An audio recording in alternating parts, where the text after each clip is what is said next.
बार एक रंगीन और आरामदायक शयन कक्ष में टिम्मी नाम का एक प्यारा और गले लगाने वाला टेडी बियर रहता था। टिम्मी कोई साधारण टेडी बियर नहीं था। उसके पास एक रहस्य था जो उसे बहुत खास बनाता था। हर रात जब चांद आकाश में मुस्कुराता था और तारे टिमटिमाते थे तो टिम्मी जीवित हो जाती थी और जादुई रोमांच में लग जाती थी। टिम्मी की सबसे अच्छी दोस्त लिली नाम की एक छोटी लड़की थी। सपनों की भूमि में उन्होंने एक साथ अनगिनत साहसिक कार्य किए। एक रात जब टिम्मी लिली के बिस्तर पर बैठा तो उसने कुछ असामान्य देखा। उसके बगल में एक चमकदार सुनहरी चाबी दिखाई दी। यह टिम्मी द्वारा अब तक देखी गई सबसे खूबसूरत चाबी थी और यह एक मंत्र मुग्ध कर देने वाली रोशनी से चमकती हुई लग रही थी। टिम्मी को पता था कि यह कुंजी किसी अविश्वसनीय चीज के लिए थी, इसलिए उसने यह पता लगाने का निर्णय लिया कि यह कहाँ ले जाती है। उसने अपने मित्र को पुकारा, लिली उठो, हमें आज रात एक जादुई रहस्य सुलझाना है। लिली नींद भरी आंखों से अपने प्यारे टेडी बियर को देखकर मुस्कुराई। ठीक है टिम्मी, मैं एक साहसिक कार्य के लिए तैयार हूं।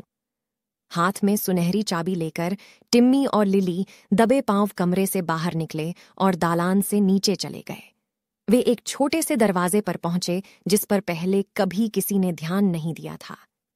टिम्मी ने ताले में सुनहरी चाबी डाली और एक झटके से दरवाजा खुल गया। वे आश्चर्यचकित रह गए जब उन्होंने खुद को बात करने वाले जानवरों, चमकते जुगनुओं और चमचमाती नदियों से भरे एक जादुई जंगल में पाया। टिम्मी और लिली ने कभी ऐसा कुछ नहीं देखा था। उन्होंने एक साथ इस मनमोहक दुनिया का पता लगाने का फैसला किया।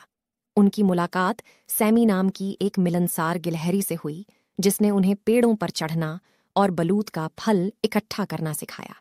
फिर उनका सामना ओलिवर नाम के एक बुद्धिमान बूढ़े उल्लू से हुआ जो सितारों और चंद्रमा के बारे में कहानियां साझा करता था। उन्होंने बातूनी खरगोशों के एक समूह के साथ चाय पार्टी भी की। जैसे जैसे रात होती गई, टिम्मी और लिली हंसे, खेले और नए दोस्त बनाए। छोटे से दरवाजे के पीछे छिपी इस जादुई दुनिया को पाकर वे बहुत भाग्यशाली महसूस कर रहे थे। आखिरकार सुनहरी चाबी और भी अधिक चमकने लगी। टिम्मी और लिली के घर वापस जाने का समय हो गया था। उन्होंने अपने नए पशु मित्रों को अलविदा कहा और दरवाजे से लिली के कमरे में लौट आए। लिली ने टिम्मी को अपने बिस्तर पर उसके सामान्य स्थान पर वापस लिटा दिया और वे दोनों खुशी और आश्चर्य से भरे दिलों के साथ सो गए। उस दिन से टिम्मी और लिली को पता चल गया कि वे जब चाहें एक साथ जादुई रोमांच कर सकते हैं।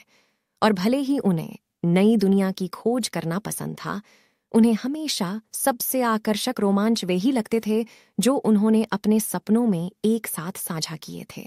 और इसलिए टिम्मी द टेडी बियर और लिली का जादुई रोमांच जारी रहा, जिससे उनकी रातें खुशी, हंसी और उनके सपनों की सुंदरता से भर गईं।